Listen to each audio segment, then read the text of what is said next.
welcome to Second Take with Sonseeahray and Yivette, a show where we review movies from our youth and see how they hold up today. This week we're doing Clueless. Yeah, and you might notice that we're going to jump right into the conversation. We had some technical difficulties with our first recording, but we think we got it all figured out, and we hope you enjoy.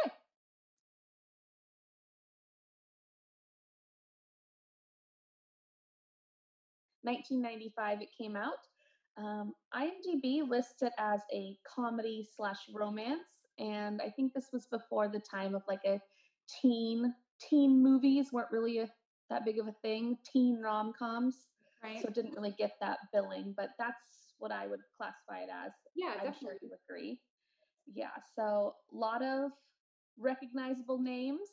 I know, like, God, well, Paul Rudd was 26 when he made that movie, right? Yes. Like 20 years ago or whatever, 25 years ago. Right, and he's aged like 3 years since then. The same age. Yeah. And of course, Alicia Silverstone as Cher. Cher Horowitz. Oh, love it so much. Hard name to say. Brittany Murphy. Rip Brittany Murphy. So good. I miss her so much. And, you know, I'm going to tell you too, like, because like we have kind of like a rubric or whatever that we're going off of to see like how these movies hold up or whatever. But just doing like the nostalgia, I just was like 100% sure being freckled faced and wearing glasses and crooked teeth, like 100% I'm going to be Ty. Like it's going to happen. Oh, yeah. Like I'm going to grow up and some rich girl is going to give me a totally awesome makeover. And I'm just going to be pretty unpopular for the rest of my life. And how did that work out for you? Well, I think okay, but yeah. She was definitely one of my favorite parts of the movie and one of the youngest, I think, actresses in real life in the movie. Yeah, I know Stacey Dash, like, and, you know, rip Brittany Murphy, but also rip Stacey Dash's integrity. Like, oh, yeah. Harsh, but true. Way harsh, Ty.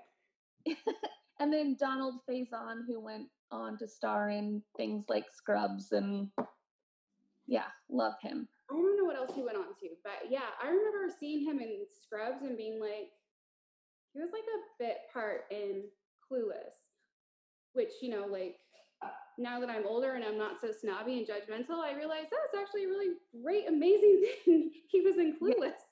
Yeah, totally. Like so rude. It's for no reason. It's like, I hate him. I'm like, what? He's a nice guy, probably. Boys are stupid. High school boys are so immature. I remember thinking when I was like 10, 11, 12, watching this movie over and over again, high school boys are so immature. And here I am, 12 years old, like probably eating a lollipop or something. Like, gosh dang, these people are so dumb. Gotta date a college boy. Yeah. Oh my God. So yeah, it came out in 95, which, you know, shout out to my Rachel, her cut. Yeah. You're rocking it. Thank you. Yeah, fun fact, like I was looking at the soundtrack. I didn't like a lot of the bands on the soundtrack. But if you think of the iconic movies, or excuse me, the iconic songs from that movie, there's like a bunch. We have the Mighty Mighty Boss Tones in there. We have some No Doubt. Beastie Boys, No Doubt. Yes. So Radiohead. Very 90s yes. soundtrack. I like that. Do you remember that part when she's like, she's kind of like complaining about Paul Rudd and she's like, God, he listens to complaint rock. Yes. So good. And of course, everyone remembers Rollin' with the Homies by Coolio, which I didn't know until I started doing a little research for this show. I think when I would watch it when I was younger, you kind of hear it in the background, but you can't really hear who's singing it. So that was a bit of a Coolio song anyway. So yeah, but when I saw, you know, Rollin' with the Homies by Coolio or whatever, because I was watching with subtitles, I was like, oh, okay, yeah, that makes sense. Coolio, okay, cool. Yeah. So did you have any, I mean, besides Brittany Murphy, the dearly departed. Any more nostalgia? Yeah, I mean, like I said, like I just thought for sure, I was gonna meet some like really rich lady who was gonna turn my life around. But um, I felt really kind of validated because they do use a lot of like use a lot of big words. Yes. I didn't want to say it in like a stupid like vernacular, like and I just remember because like when I was growing up, I just read a lot. My family just reads a lot. That's what we did. And so like I just did have a bigger vocabulary and maybe not as good at social skills. So it was kind of fun to be like, oh, okay, those people use that kind of language too. And I've always loved words. And so watching this, I think maybe kind of sparked that a little bit. Didn't realize it at the time, but like, what is she talking about? And then having to look it up or ask my mom or whatever. Right. And she was totally cool and popular, but it was, fine to use big words. No one called her a nerd or anything like that. Yeah. And that's what I liked about her character also, just like she was just a well-rounded, like, I know she had like an arc and everything, but they didn't pigeonhole her to make her a cool girl. You know what I mean? Right. Yeah. She was clever and witty and smart, which I guess, you told me this is based on Emma, right? By Jane Austen. Correct. So I guess I'm not that surprised that a woman wrote a woman so well, but still. And I do think she kind of lines up well with Emma. At least, I mean, I haven't read the book to be honest, but from the versions of Emma movies that I've seen, the character lines up pretty well as far as her art goes and, taking the focus away from herself and like the good deeds she's doing and really focusing on other people. So Yeah. not to be cheesy, but that does kind of happen in the movie. So that's pretty on brand for Emma. I really like that though, because you know how frustrating it is when you watch a movie, Dark Tower, and it's completely horrible and doesn't look anything like the books, which are a masterpiece. But whatever. Anyways, That's for another show. We write that down. Yeah. For my nostalgia, one thing I kept thinking of is how we would go to the grocery store and they had the VHS rentals there at the grocery store. I don't know if when you were a kid you had that experience as well, but my mom would let me rent it every time we went because it was 89 cents or whatever for the rental. Dang. So good. I want to know when you were doing that though, because like I never was allowed to get like new releases. Who's spending $2.99 on a movie? That was the mentality. Well, that's what I'm saying.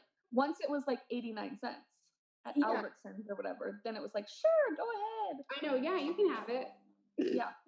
But just like a fun fact though, in case there's anyone younger than us watching this, Blockbusters used to be standalone stores that sold and rented VHSs, but grocery stores somehow got in on it too. And now those are all converted areas that aren't there anymore. Like Smith's. Yeah. I'm trying to think what is even in that area now. Probably like a bank. Yeah. Anyways, weird. Weird. Back to nostalgia not nostalgia, I'm sorry, the language for a second. We have them to thank for a lot of our current vernacular. You know what I mean? The one that we've been talking about this movie for a while, right? We've been working up to this recording, and we never talked about the bomb. Like, oh my gosh. Yeah, like when Donald Faison's getting his head shaved, his friend, who I think his name is Terrence, I don't remember his last name. That might be his name, I don't remember. Anyways, he's like, he puts his head down, it's all shaved, and he's like, and Stacey Dash is like, what? And he's like, it's the bomb. Yes, we didn't even mention that. We talked about as if, they say whatever a lot. Outie. I'm outie. That's her picking up the shoebox. I'm outie.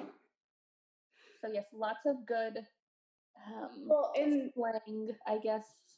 Yeah, slang, which I guess, we didn't talk about Amy Heckerling, but she's wrote, I believe, or she was involved with Fast Times at Ridgemont High. I can't remember now. She either wrote or directed it. Mm-hmm. And this one she wrote and directed. And so she made up a lot of the slang or whatever, just, because she went to Beverly Hills High and they weren't cool enough. So she made up her own slang. Shoot, totally lost my train of thought. Anyways, the girl, Amber, who says whatever, if you type whatever into the gift bar, like in any platform, you're going to get her face. Yeah. You're going to get this. Like so yes. Good. What else? Do you have a favorite scene from the movie? I like this. I like that movie so much. You tell me about yours and I'll think about mine. There's a few. One that really comes to mind is when Ty has just told Cher that she likes Josh, and Cher's kind of trying to talk her out of it. And Ty says to Cher, "What do you know? You're a virgin who can't drive."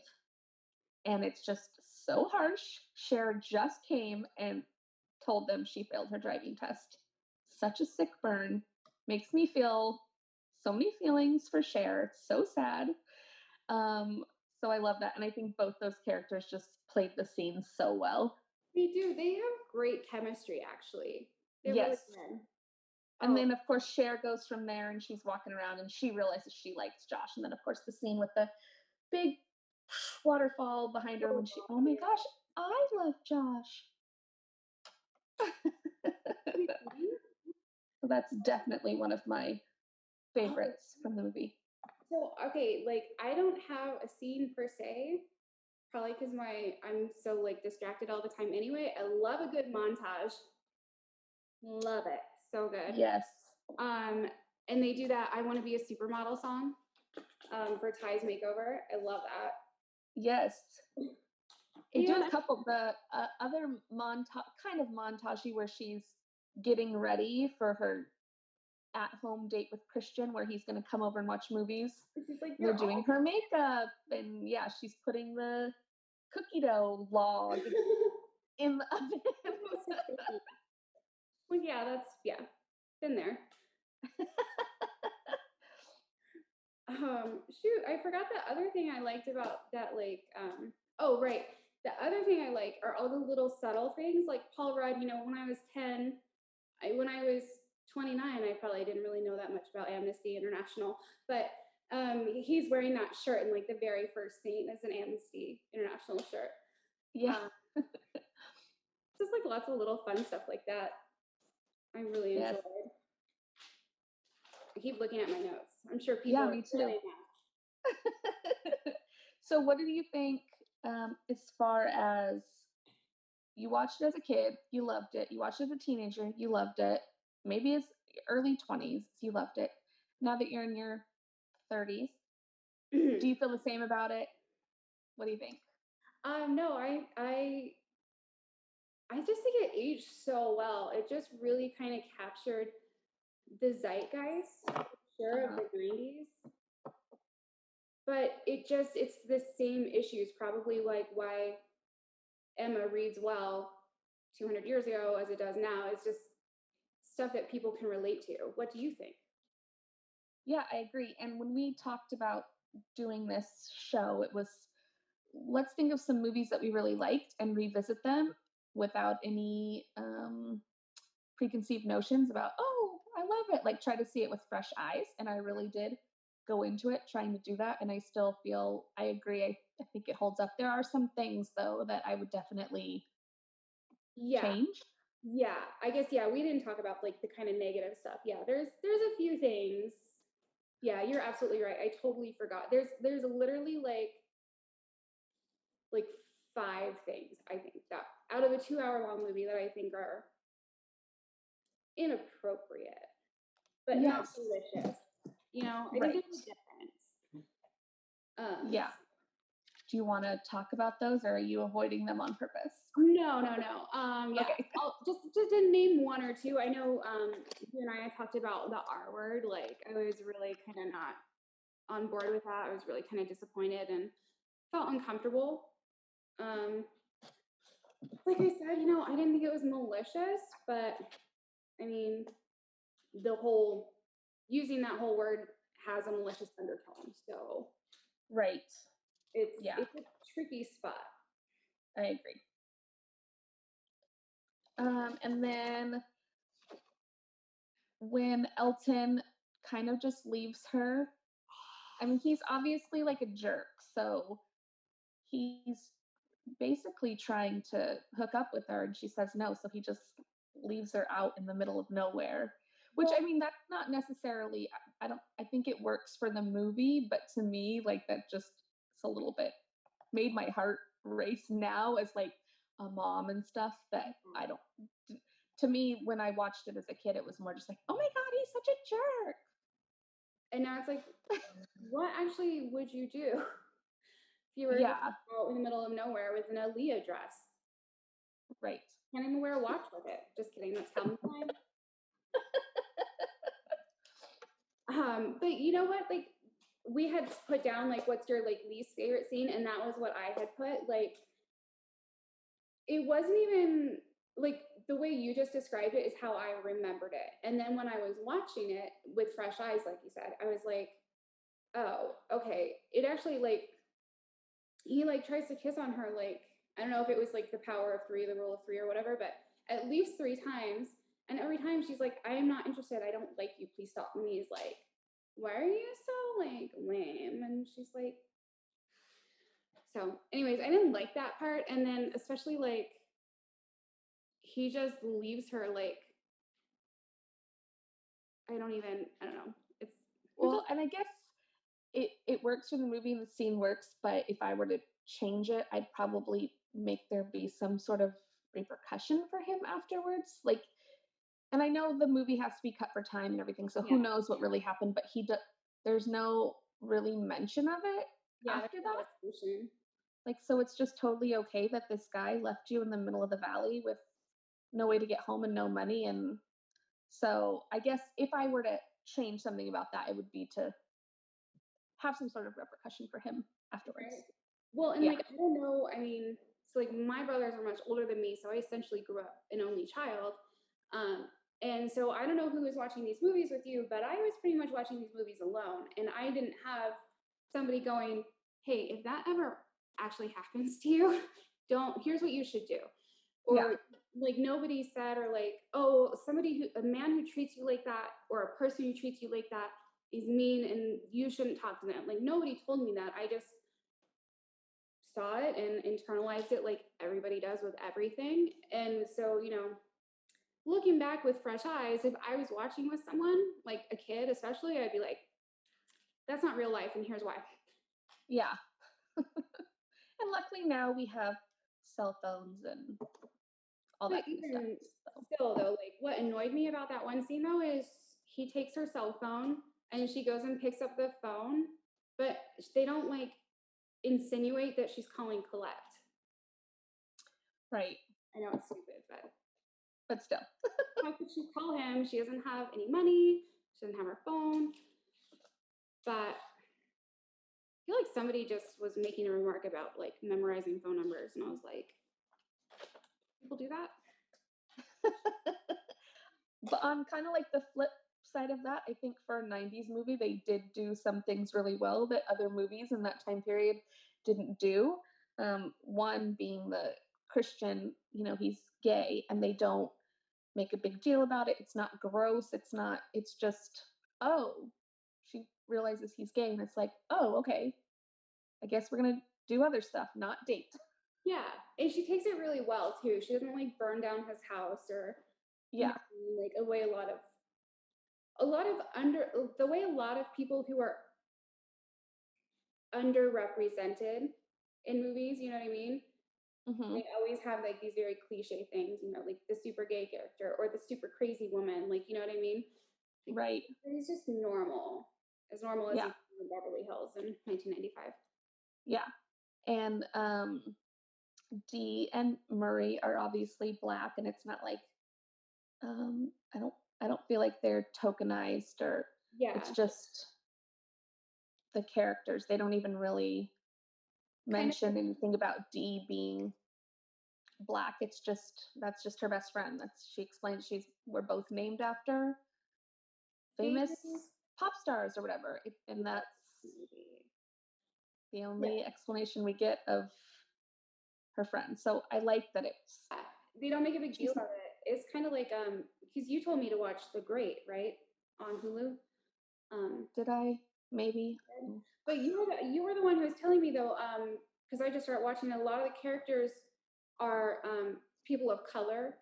I don't think they're doing any gender bending, but typically you're looking at 18th century Russia, and you're like, everyone's white, but right. not everybody is white on that show, and they don't mention it. They just are people playing the characters, which I really appreciate. Yes. And that's what they're doing in Clueless. Yes. Yeah. I think like one thing I did notice, well, not even notice, like the one kind of thing that they pointed to like have that sort of background or whatever, that street background, is like when she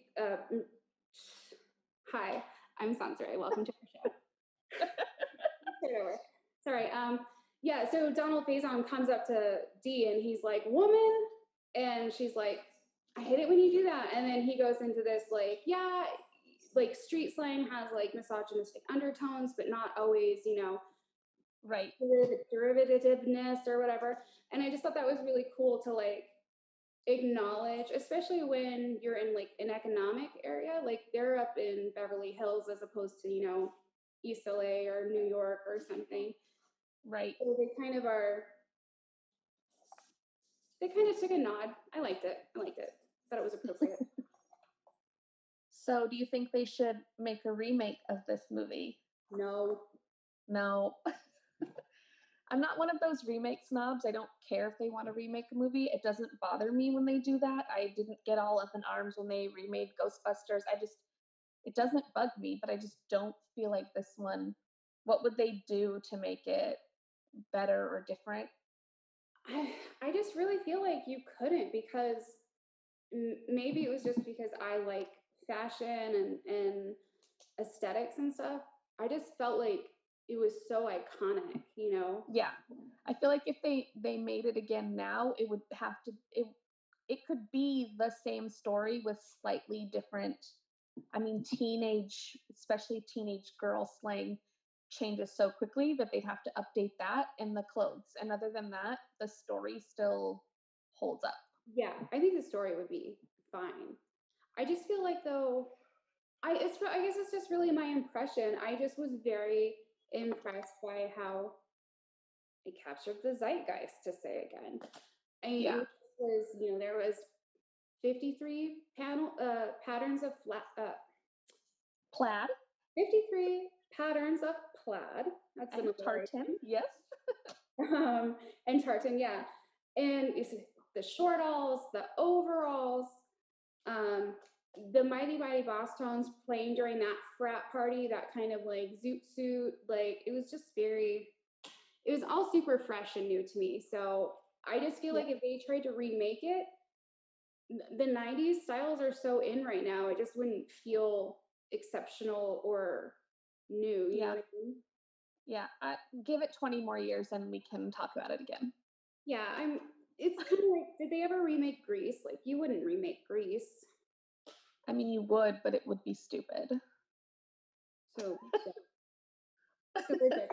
if anyone's listening, they're not. Don't do it. So I think we would be remiss if we didn't talk about the Bechdel test. Indeed. So the Bechdel test basically says that a movie has to have two named female characters talking to each other about something that doesn't have to do with a man or a relationship. And it's basically used as kind of a touchstone of female representation in a movie. It doesn't mean that the movie represents women well, or if the Bechdel test isn't passed, doesn't mean the movie's bad, but it's just kind of a touchstone.